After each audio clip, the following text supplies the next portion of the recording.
بار یہ سید الشہداء کا سلام یہ تمام مومنین کی تمام پریشانیوں کو دور، تمام حاجات کو پورا، جتنے بھی مومنین بیمار ہیں انہیں شفائے ملی عطا، جو بے گناہ قید ہے انہیں رہائی کی خبر عطا۔ مولا اس پرآشوب دور میں ہر پردے دار کے پردے کی حفاظت، ہر عزت دار کی عزت کی حفاظت۔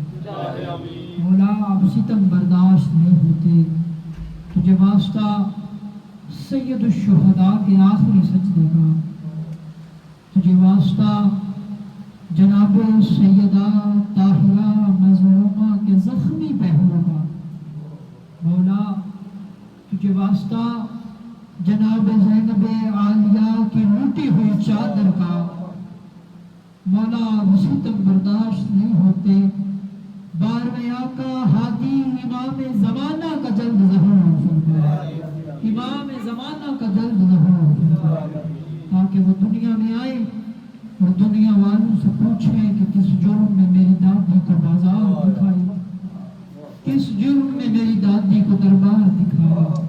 مولا امام زمانہ کو اذن ظہور عطا فرما، تاکہ وہ دنیا میں آئے اور دنیا والوں کو بتائیں کہ علی کل بھی واجب تھا، علی آج بھی واجب ہے۔ تمام دعاؤں کی قبولیت کے لیے بآواز بلند صلوات اللہم صلی علی محمد وآل محمد۔ تمام تعریفیں ہیں اس وحدہ لا شریک نور کی نہیں،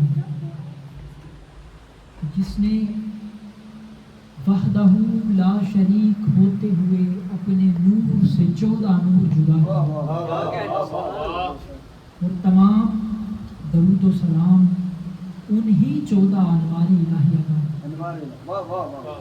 جنہوں نے ہم جیسوں کو اس جیسے کی معرفت عطا۔ کل آغاز عشرہ محرم الحرام پہلی مجلس میں یہ بیان کیا تھا کہ ہم جو اس مجلس کا انعقاد کرتے ہیں، عزاداری کرتے ہیں، اپنی مرضی سے نہیں 14 کی مرضی سے کرتے ہیں۔ 14 کی کریمی ہے ہم پہ کہ ہم عزاداری سید الشہداء بپا کرتے ہیں۔ آج ایک جملے سے آغاز کرنا چاہتا ہوں کہ ہر ذرا باریک جملہ ہے، میرے سامنے بڑے زیرک لوگ بیٹھے ہیں، ہر الہی مزاج رکھنے والا بندہ،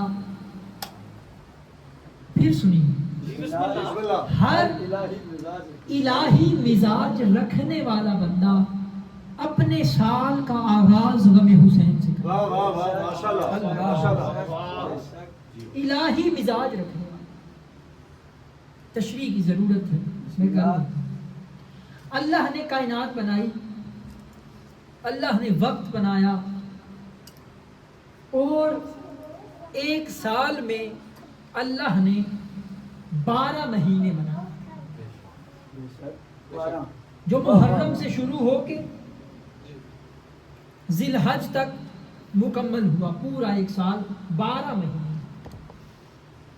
ہر مہینے کی کوئی نہ کوئی یاد ہے، محرم سے لے کے ذی الحج تک۔ ابھی آپ ذی الحج گزار کے آئے ہیں، اس میں جناب ابراہیم کی یاد، اللہ نے رمضان کو اپنا مہینہ، اللہ کا مہینہ، شعبان رسول خدا کا مہینہ، رجب بادشاہ علی کا مہینہ، اللہ نے 12 مہینے۔ اسی طرح اللہ نے محرم الحرام کو سب سے پہلا مہینہ بنایا، اور اس مہینے میں بادشاہ حسین کی یاد کو رکھا۔ اور تو نہیں کرنا، چند منٹ کی تمہید ہے، انشاءاللہ ولایت کا نشہ آئے گا۔ اللہ نے مہینوں میں سب سے پہلا مہینہ امام حسین کا، سب سے آخری مہینہ جناب ابراہیم علیہ السلام۔ اب اللہ نے زمین کو خلق کیا اللہ نے 1,24,000 انبیاء بنائے. ہر دور میں ہر نبی کو کسی نہ کسی امتحان سے گزارا. ہر نبی پر کوئی نہ کوئی امتحان آنا. حضرت آدم کا امتحان تھا کہ انہیں جنت سے نکال دیا گیا. حضرت نوح پر طوفان کا امتحان تھا. اسی طرح حضرت یونس علیہ السلام مچھلی کے پیٹ میں رہے. ہر نبی پہ اپنے دور میں، اپنے وقت میں، اپنے زمانے میں امتحان آتے رہے. لیکن تمام انبیاء میں جو سب سے مشکل امتحان تھا وہ تھا حضرت ابراہیم کا امتحان. سب سے مشکل جو امتحانات میں معراج تھی حضرت ابراہیم علیہ السلام. اب دیکھیں ہر انسان کو 3 چیزیں بڑی پیاری ہیں. سب سے پہلی چیز انسان کو مال سے پیار. ہر انسان کو فطری طور پہ مال سے پیار ہوتا. لیکن جب بات جان کی آ جائے انسان اپنا مال بھی قربان کرتا. میری بات سے اتفاق. اسی طرح جب جان کے بعد تیسری چیز ہے اولاد. جب اولاد کی باری آئے انسان اپنی جان کی پرواہ بھی نہیں کرتا، اپنی اولاد کو بچانا. اور حضرت ابراہیم علیہ السلام پر یہ تینوں امتحان آئے. اپنے دور میں یہ تینوں امتحان آئے. سب سے پہلا امتحان ہے مال کا. اگر آپ ہر نبی کی ہسٹری دیکھیں، پڑھیں، تقریباً ہر نبی نے اپنے دور میں بکریاں چلائی. چرواہے کا کام تقریباً ہر نبی میں ہمیں یکساں ملے. اب حضرت ابراہیم علیہ السلام جنگل میں موجود ہیں، ساتھ ان کے بھیڑ بکری ان کو چرا رہے ہیں. یا جنگل بیابان صرف ابراہیم اور ان کی بکریاں، کوئی اور چیز موجود نہیں، کوئی اور بشر کا تصور نہیں. یا حضرت ابراہیم نے ایک آواز سنی. ایک صلوات پڑھیں آل محمد.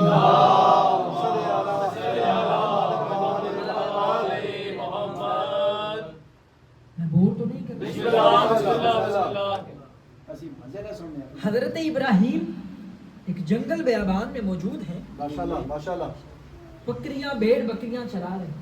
یا آپ نے ایک آواز سنی، سبوح قدوس رب الملائکۃ والارض.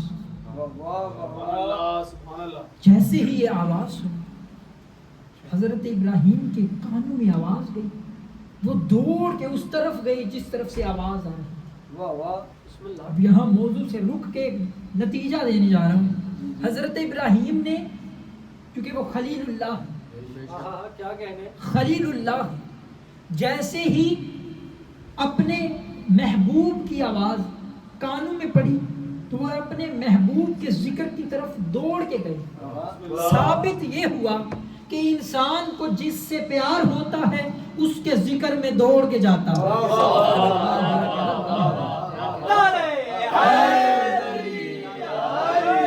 ہمیں آل محمد سے پیار ہے، ہم اس کے ذکر کی طرف دوڑ گیا. اب جناب ابراہیم اس طرف گئے جدھر سے آواز آئی. دیکھا کہ ایک خوبصورت جوان کھڑا ہے، خدا کا ذکر کر رہا. اب جناب ابراہیم اس سے کلام کرنے لگے اور دیکھ کے کہتے ہیں، بندے خدا تیری آواز بڑی پیاری ہے، تیری آواز میں میرے خالق کا ذکر، میرے محبوب کا ذکر. دیکھ بات سن، میرے پاس بھیڑ بکریاں ہیں، تو نے اتنی خوبصورت آواز میں میرے مالک کا ذکر کیا، ایک مرتبہ تو ذکر اور کر دے، آدھی بکریاں میں تجھے دے دوں. دیکھیں بھائی، لوگ اعتراض کرتے ہیں کہ ذاکرین نیاز مانگتے ہیں یا نیاز کا تقاضا کرتے ہیں. آؤ تمہیں تاریخ میں ابراہیم کو نیاز دیتے ہوئے دکھاؤں.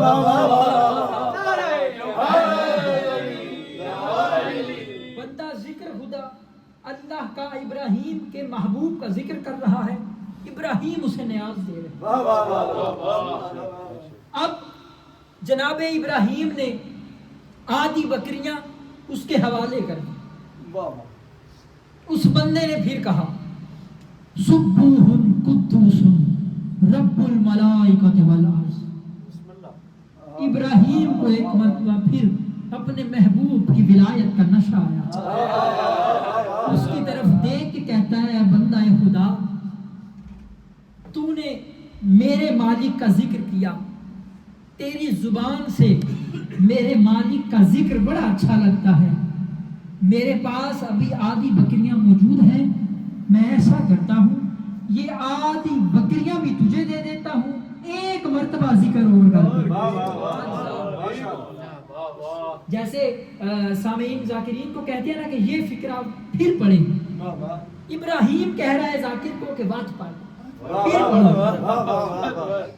اب بکریاں ساری دے دی.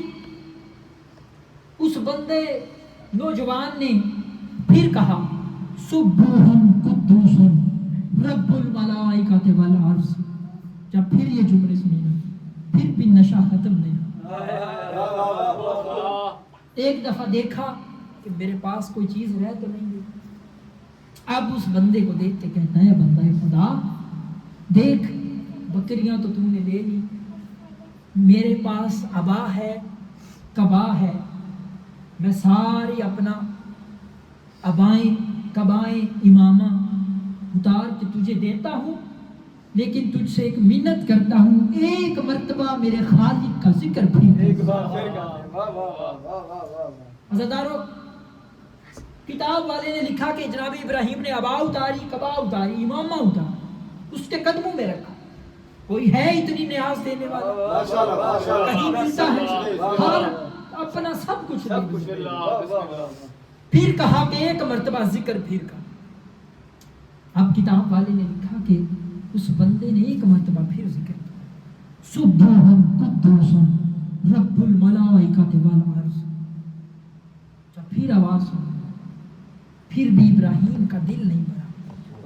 ماشاءاللہ. دیکھیں ہم 1400 سال ہو گئے حسین کا ذکر سنتے آئے، کبھی بھی ہمارا دل نہیں بھرا. دل کرتا ہے مزید سنیں مزید سنیں، کیونکہ محبوب کے ذکر کی تاثیر ہی ایسی ہے.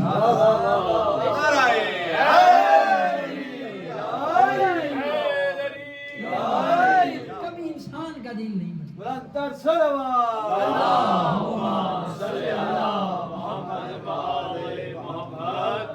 جناب ابراہیم نے کہا ابا بھی تو نے لے لی، کبا بھی تو نے لے لی، ساری بکریاں میں نے تجھے لے لی دے دی. اب میرے پاس کوئی چیز باقی نہیں، لیکن میرا دل اس ذکر سے نہیں بھرا. تیری آواز اتنی خوبصورت ہے، دیکھ اللہ اکبر کیا معراج ہے. اگلا جو جملہ ہے جناب ابراہیم کہتے ہیں دیکھ میرے پاس کچھ بھی نہیں بچا، تیرے پاس بکریاں بھی ہیں بھیڑیں بھی ہیں، تجھے میں نے دے دی ہیں. دیکھ بات سن، تو مجھے شکل و صورت سے کوئی چرواہا نہیں لگتا، تیرے پاس بکریاں ہیں، تجھے ایک چرواہے کی بھی تو ضرورت ہے. تجھے ایک چرواہے کی بھی ضرورت ہے. دیکھ میں تیرا غلام بن کے تیرے ساتھ چلتا ہوں، مجھے اپنے مالک کا ذکر پھر سناتا ہے.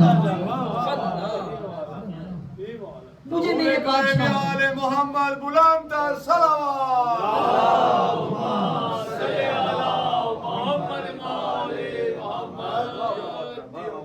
ایک مرتبہ پھر مجھے ذکر سنا. میں تیرے ساتھ تیرا غلام بن کے ان بکریوں کی رکھوالی بھی کروں گا، تیرا نوکر بھی بنا گا. جناب ابراہیم اس بندے کے ساتھ جیسے ہی چند قدم چلے تو اب وہ بندہ کہنے لگا اے ابراہیم اپنی ابا بھی لے، اپنی کبا بھی لے، یہ بکریاں بھی سنبھال، یہ بھیڑیں بھی سنبھال، یہ سب کچھ تیرا ہے، تیرا امتحان تھا، میں جبرائیل ہوں۔ تیرے مال کا امتحان تھا، میں جبرائیل ہوں۔ اب ادھر ایک بڑا قیمتی جملہ ہے، نتیجہ ہے۔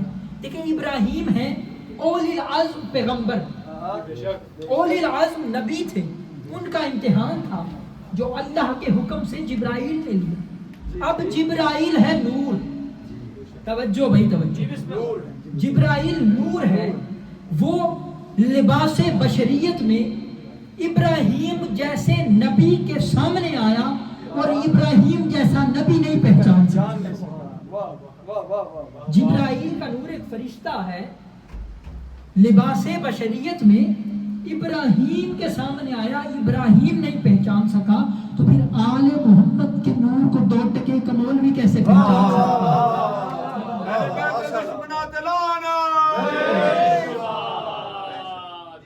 جب ابراہیم جیسا نبی نہیں۔ پہلا امتحان ابراہیم کا ختم ہوا، جناب ابراہیم کامیاب۔ اب دوسرا امتحان کس کا ہے؟ جان۔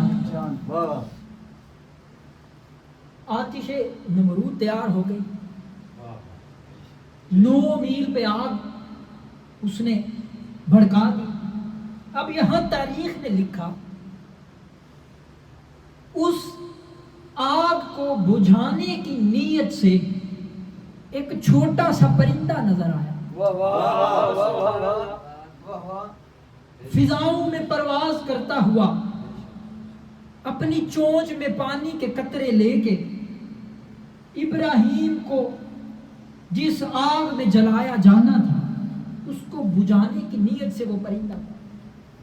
اب وہاں پھر جناب جبرائیل نازل ہے، اسے دیکھ کے کہتے ہیں پرندہ کدھر جا رہا ہے؟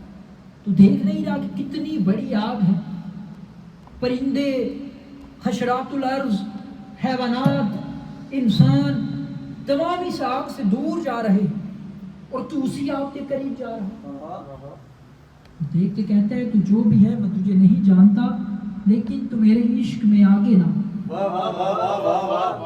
کیا تجھے علم نہیں کہ یہ آگ میرے نبی ابراہیم کو جلانے کے لیے لگائی گئی؟ بس میں اسی آگ کو بجھانے کے لیے جا رہا۔ اتنا بتا کہ یہ آگ کتنی ہے؟ پرندے نے جناب جبرائیل کو جواب دیا کہ میں جانتا ہوں کہ یہ آگ 9 میلوں پہ لگی ہوئی ہے، تو اتنا بتا کہ تو یہ 9 میل کی آگ کو کیسے بجھائے گا؟ کہتے تو میری چونچ نہیں دیکھ رہا، میری چونچ میں پانی کے قطرے نہیں دیکھ رہا۔ جناب جبرائیل دیکھ کے کہتے ہیں کیا تو پاگل ہے، کیا تو دیوانہ ہے؟ 9 میل کی آگ اور ایک پانی کے قطرے سے بجھے گی؟ اس پرندے کو جلال آیا، جبرائیل کے طرف دیکھ کے کہتا ہے تو مجھے پاگل نہ بنا، میرے عشق کا یہ معراج ہے، تو اسے ختم نہ کر۔ جانتا میں بھی ہوں کہ یہ 9 میل کی آگ ہے، لیکن میں اتنا جانتا ہوں کہ میری ایک پانی کے قطرے سے آگ نہیں بجھے گی، لیکن اللہ اپنی کتابوں میں لکھوا دے گا کہ ایک پرندہ تھا جو ابراہیم کی طرف لگنے والی جو آگ تھی اسے بجھانے کے لیے نکلا تھا، اس کا تعلق نمرود سے نہیں تھا، ابراہیم کے ساتھ۔ اس کا تعلق نمرود کے ساتھ نہیں، ابراہیم کے ساتھ تھا۔ ہم آج کے دور میں 1400 سال کے بعد کبھی سڑکوں میں کبھی بازاروں میں حسین حسین کرتے جاتے ہیں، ہمیں بھی معلوم ہے اس سے حسین کو کچھ نہیں ملنا، ہم اپنی پارٹی پوزیشن کلیئر کرتے ہیں، ہم یزیدی نہیں حسینی ہیں۔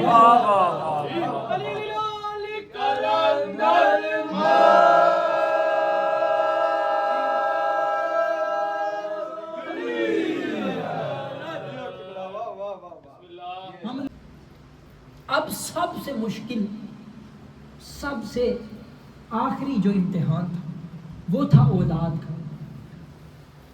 جناب ابراہیم واقعہ آپ سب کو آپ کے ذہنوں میں موجود ہے، بس کچھ نتیجے ہوتے ہیں جو آپ کی پاک سماعتوں کی نظر ہے۔ جناب ابراہیم نے خواب دیکھا کہ آپ اپنے بیٹے اسماعیل کو ذبح کریں۔ اب جناب ابراہیم نے اپنے بیٹے جناب اسماعیل سے پوچھا کہ میں نے خواب میں دیکھا ہے کہ میں تجھے ذبح کر رہا ہوں، اب بتا تیرا کیا ارادہ؟ دیکھیے قربانی ہے نا، بیٹے کی قربانی ہے۔ جناب اسماعیل نے کیا کہا؟ قرآن مجید میں آیا کہ جناب اسماعیل نے کہا بابا آپ کو جو امر ہوا ہے آپ اس کی تعمیل کریں، آپ مجھے صابرین میں سے پائیں، آپ مجھے صابرین میں سے پائیں۔ اب آؤ ایک طرف چلتے ہیں محمد مصطفیٰ کے دور میں، جب شب ہجرت قریب تھی، محمد مصطفیٰ نے جناب علی مرتضیٰ کو کہا یا علی میں نے جانا ہے ہجرت کی طرف، مدینہ کی طرف ہجرت کرنی، تو نے سونا ہے میرے بستر پہ، تو نے سونا ہے میرے بستر پہ، عام بستر نہیں موت کا بستر ہوگا۔ توجہ ہے آپ؟ تلواروں کے سائے میں سونا ہو۔ اب ادھر کیا جناب اسماعیل نے کہا تھا آپ مجھے صابرین میں سے پائیں گے۔ اب یہاں جب رسول خدا نے فرمانا یا علی تجھے موت کے بستر پہ سونا ہوگا، محمد بن کے سونا ہوگا، جناب علی نے ایک سوال کیا یا رسول اللہ مجھے اتنا بتائیں کہ میرے سونے سے آپ کی جان بچ جائے گی؟ لیکن میں مزاج علی میں نبی سے سوال کرنا کوئی نہیں، علی کے مزاج میں صرف نبی کے حکم کی تعمیل ہے، سوال نہیں۔ یہ پہلا موقع تھا جب جناب علی نے سوال کیا کہ کیا آپ کی جان میرے سونے سے بچ جائے؟ اب اس کی وجہ کیا تھی؟ کیونکہ جو امام کا کلام ہوتا ہے وہ کلاموں کا امام ہوتا ہے، امام کا کلام ہے کلاموں کا امام۔ مولا نے جب پوچھا کہ کیا میرے سونے سے جان بچ جائے گی، جناب رسول خدا نے فرمایا ہاں بچ جائے گی۔ دراصل جناب علی مرتضیٰ لوگوں کو یہ بتانا چاہتے تھے کہ شب ہجرت نبی کی جان سونے سے بچنی تھی، رونے سے نہیں بچنی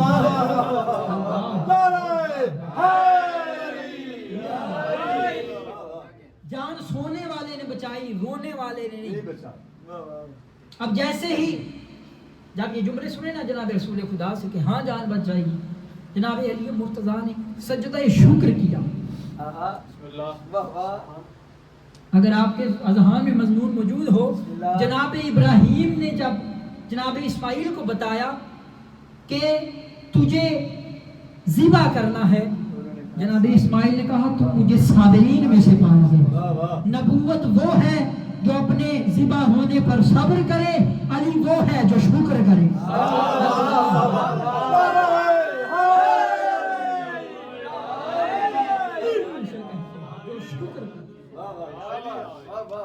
اب تاریخ نے لکھا کہ جیسے ہی باپ بیٹا مینا کی طرف جانے لگے، شیطان نے 3 جگہوں پر ناکا لگا، شیطان نے 3 حربے استعمال کی۔ دیکھیں شیطان جب بھی استعمال کرتا ہے 3 کو استعمال کرتا ہے۔ شیطان نے 3، آپ اگر جو حاجی حضرات جہاں موجود ہیں گواہی دیں گے، وہاں پر بھی 3 شیطان ہیں، ایک چھوٹا، ایک کا قد ذرا لمبا ہے، ایک درمیان والا، 3 شیطان ہیں۔ شیطان نے 3 جگہ پر ناکے لگے۔ کہ میں آپ کو بور تو نہیں، سلامت ہے نعرہ سب سے پہلے شیطان آیا جناب ابراہیم، جناب ابراہیم کو روک کے کہتا ہے کہاں جا رہے ہیں؟ وہ نبی اللہ تھے، رسول اللہ تھے۔ انہوں نے بولا کہ میں نے خواب میں دیکھا ہے میں اپنے بیٹے کو قربان کر رہا ہوں، میں اس خواب کو پورا کرنے کے لیے اپنے بیٹے کو قربان کرنے جا رہا ہوں۔